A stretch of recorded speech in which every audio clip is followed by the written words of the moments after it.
দিল্লি থেকে অনলাইনে শেখা এখন কাশ্মীরে পৌঁছেছে তার তৈরি উলের পোশাক।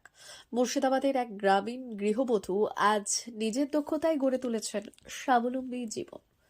দিল্লি থেকে অনলাইনে উলের কাজ শেখার মাধ্যমে শুরু হয়েছিল তার যাত্রা। প্রথমে নানা চ্যালেঞ্জের মুখোমুখি হলেও হাল না ছেড়ে একাগ্রতায় শিখেছেন নতুন শিল্প। প্রথমে খুব অল্প কিছু উপকরণ জোগাড় করে বানিয়েছিলেন নিজের পরিবারের জন্য একটি উলের পোশাক। সেখান থেকেই শুরু। ধীরে ধীরে তার তৈরি কাজ পৌঁছে গেছে কাশ্মীর পর্যন্ত। বর্তমানে দেশের বিভিন্ন প্রান্ত থেকে অর্ডার আসে তার হাতে তৈরি উলের পোশাকের জন্য। পরিবার ও গ্রামের মানুষও এখন গর্বিত তার সাফল্যে। অন্য নারীদের উদ্দেশ্যে তার বার্তা, নিজের হাতে কিছু গড়ে তোলার ইচ্ছে থাকলে সুযোগ আসবে, শুধু সাহস আর পরিশ্রম দরকার। প্রথমে আমার ছোট থেকেই উলের কাজের প্রতি বা এমনি কোনো কাজের প্রতি আমার ইন্টারেস্ট ছিলই। তো আমি ইউটিউবে দেখতাম, বিভিন্ন ভিডিও দেখতাম। তারপরে সেখান থেকে একদিন নিটিং মেশিনের ভিডিও দেখি। দেখার পরে আমার মনে হলো যে আমি ওনার সঙ্গে কন্ট্যাক্ট করি। কন্ট্যাক্ট নাম্বার ছিল ভিডিওতেই। দিয়ে ম্যামের সঙ্গে কন্ট্যাক্ট করলাম, ভর্তি হলাম। হওয়ার পরে কাজ শিখলাম। এটাই বড় চ্যালেঞ্জ আমার মনে হয়, যে আমি কাজ শেখা, বিভিন্ন বাড়ির কাজ সামলিয়ে তারপরে বাচ্চা কাচ্চায় সামলানো, কাজ খুব টাফ ছিল। এটাই আমার চ্যালেঞ্জিং, এত কিছু মেনটেন করার পরেও যে আমি সময় বের করে কাজটা শিখেছি, এটাই আমার চ্যালেঞ্জ। দিল্লিতে ম্যামের কাছ থেকেই ওখান থেকে অনলাইন কিনেই করেছি কাজটা। আচ্ছা, প্রথম কার জন্য বানিয়েছিলেন?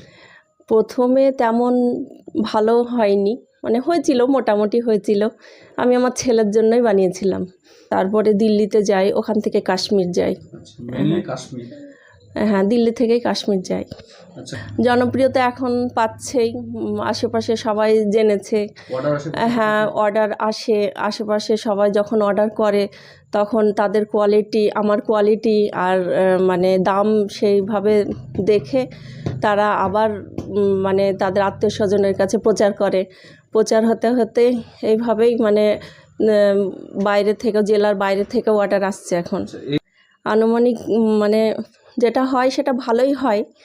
হ্যাঁ, আর কোনো মাসে হয়তো কম, কোনো মাসে বেশি, এইভাবেই হচ্ছে। আমি কাজ শেখার পরে যখন অনলাইনে অ্যাড করতে শুরু করলাম, তখনই জানলো, তাদের উৎসাহটাও দেখলাম অনেক আছে।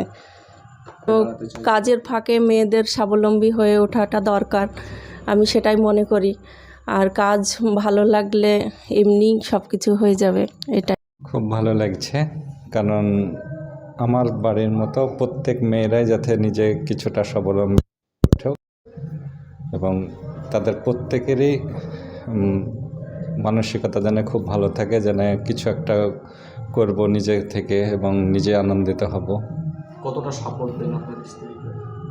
আমি খুব বেশি সময় পাই না, যেটুকু পাই সেটুকু দিই, কারণ হ্যাঁ, উৎসাহটাই বড় জিনিস। আমি হয়তো কাজের ক্ষেত্রে কোনো সহযোগিতা করতে পারি না, কিন্তু যখন শুনি যে এরকম এটা বানিয়েছে ওটা বানিয়েছে, তখন একটু কম ভালো হলেও নিজেকে সন্তুষ্ট করা, যাতে সন্তুষ্ট থাকে, তার জন্য আরও ভালো হয়েছে বলে একটু উৎসাহ দিই।